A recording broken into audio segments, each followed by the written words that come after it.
आणि ऋतुजा यांच्या आयुष्याची नवी सुरुवात।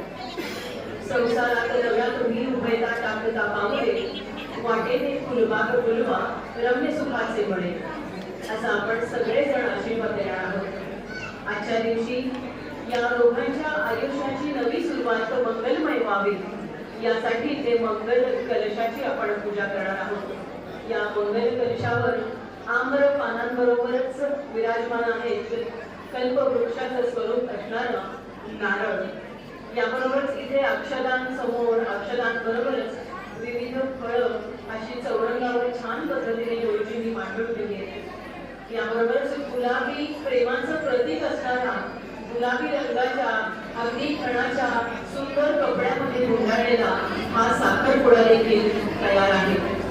मंडळी, आपण प्रत्येक कार्यक्रमामध्ये महिला वर्ग एकमेकांना हळदी कुंकू लावतो। यामागचं कारण माहितीये का? आपल्याला जर प्रश्न विचारला हळद श्रेष्ठ की कुंकू श्रेष्ठ, तर प्रत्येक महिलेच्या तोंडून उत्तर येतं सगळ्यात श्रेष्ठ कुंकू। बरोबर आहे, कुंकू श्रेष्ठ आहे, पण कुंकवापेक्षा पण आधी हळद श्रेष्ठ आहे। आणि हा वसा आपल्या परंपरेने, संस्कृतीने आपल्या सर्व महिला वर्गाला दिलाय। इथे थोडासा स्वार्थीभाव देखील आपल्या मनात असायला हरकत नाही।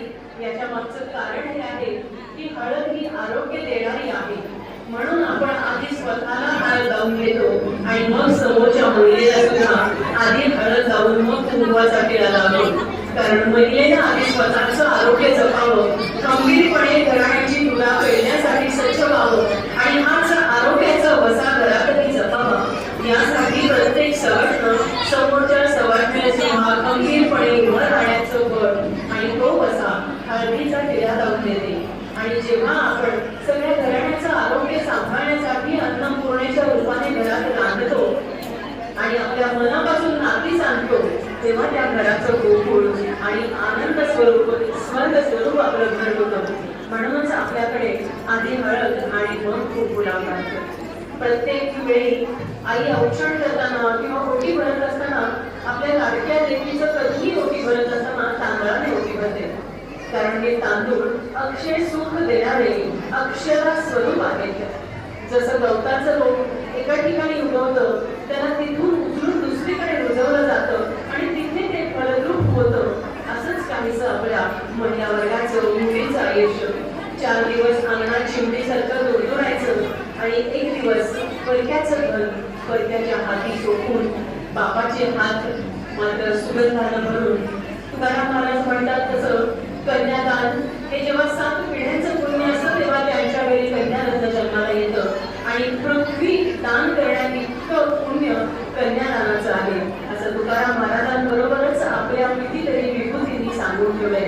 कारण जे नशीबवान असतात त्यांच्याच घरी कन्या जन्मते, असं हे सौभाग्याचं सुख आज या गायकवाड परिवाराला मिळालेलं आहे।